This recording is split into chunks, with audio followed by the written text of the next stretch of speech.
wala naman akong trabaho. Lahat ng aking oras, ibibigay ko sa inyo bilang kapitan.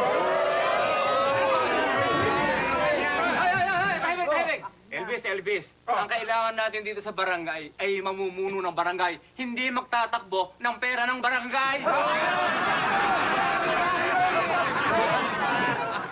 Sandali lang.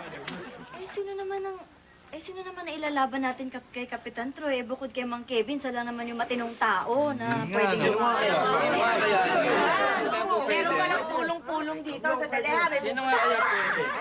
Aling ason ang ilalaban natin kay Kapitan Troy na yan!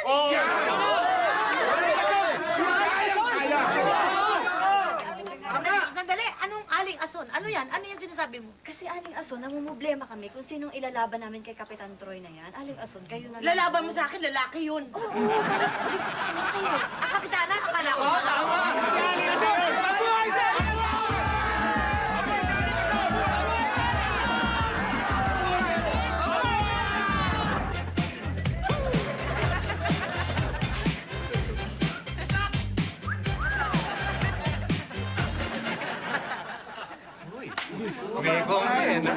Ikot tayo ah. Meron bang kudita dito? Paano mi? Ay, kamusta po kayo? Kamusta? Kamusta po tayo? Kamusta tayo? May problema ba? Mukhang nagpupulong-pulong tayo rito ah. Ano ba pinag-uusapan natin ha? Baka naman pwede akong makatulong. Alam niyo naman ako always ready. Ngayon, meron ka ng kalaban dito bilang barangay captain. Sandali. Ako may kalaban? Eh, sino naman ang lalaban sa akin? Ay, naku! Sino? Ayan, si Ate Son. Ason. Aling Ason? Oh. Sandali. Si Aling Ason, kakalabanin ako? Correct! Sandali lang po. Eh, ano naman ang katangian ni Aling Ason para talunin ako? Aling Ason, mabait at mabango ang pagkatao. Teka, sandali, mabango, ha?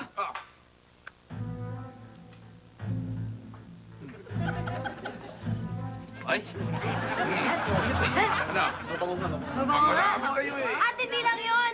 Walang masamang bahid ang record niya. Makinis ang pagkatao ni Aling Ason. Alam mo ba yon? Yun! Flawless.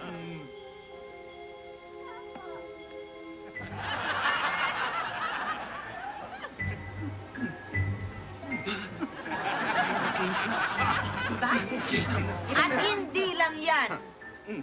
Meron pa akong isang katangian na hindi ninyo alam. Ako, palaban din. Dahil kanina mo pa ako sinachansingan. Hayop ka! Iyak mo ako, pare. Inom ko na lang. Papeles mo para sa final na music para sa barangay. Aling Ason! Madaling lapitan! Aling Ason! Pag-asa ng bayan! Woo! Captain Troy! Crush ng bayan! Captain Troy! Maahasan!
Aston. Ito na ba kay Mang Kevin? Ito kapatid mo na umatras na at wala na akong kalaban rito.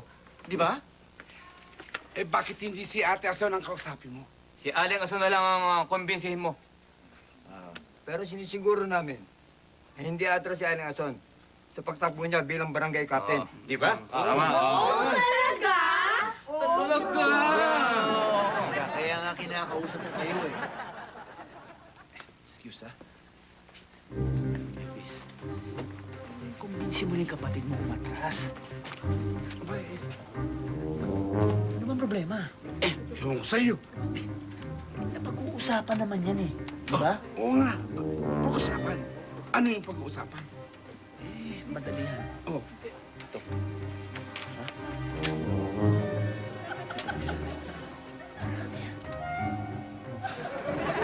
Eh, ganun pala eh. Kita mo. Ha? Ay! Ang kakapal talaga ng mukha nyo. Ano yan, Mang Elvis, ha? Ano yan, ha? Pera yan, tinanggap nyo? Ang kakapal talaga ng mukha nyo.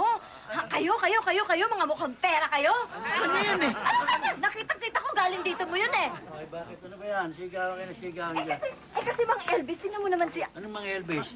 Mang Kevin. Si Mang Elvis ho kasi, ang kapal ng mukha. Tinanggap yung pera ni Kapitan Troy, ang kakapal ng mukha. Para lang kumbinsihin si Aling Ason na wag nang tumakbo. Teka, sandali. Hindi totoo yan, ha? Kasi naman yung sinasabi mo. Hindi ko pera yan. Pera niya yan. Pinapapalitan sa akin, babarihan ko eh. Pera niya yun, di sa akin yun, ha? Bariyain mo buo yun, 500 nakita ko. Angel, sa akin ba yung pera? Ano hindi? Teka, sandali. Wala sa timing. Angel, sa akin ba yung pera? Hindi po. Oo, kita mo na. Diyan nag-uumpisa ang corruption eh. O, gagasta ka sa kandidatura mo, gagasta ka ng kutakot-takot na pera. Siyempre, pag naupo ka, babawiin mo. Diyan nasisira tayo. Bagay, marami politikong mababuti pa tapat sa paglilingkod sa bayan. Pero nasisira ang pangalan sa mga kamukha mo, Kapitan Troy. Hindi ako galit kay Elvis at sa mga sunog baga. Katunayan, ako ang nagsabi sa kanila na pag kayo sinuhulan ni Kapitan Troy, tanggapin ninyo dahil yan ang magiging ebidensya laban sa kanya. Ebidensya. Wala na, ipit na. Teka, sandali. Ako pa rin ang barangay captain dito, ha? Huwag mo ako pagbibintangan na nagsusuhol dito. Ha? Wala akong binigay. Ebidensya ito. Sa presinto na. Kinakailangan dalhin natin to sa presinto. Aba, paliwanag ka. Tira! Angel! Angel, tulungan niyo ako, Angel! Angel! Kevin na kami.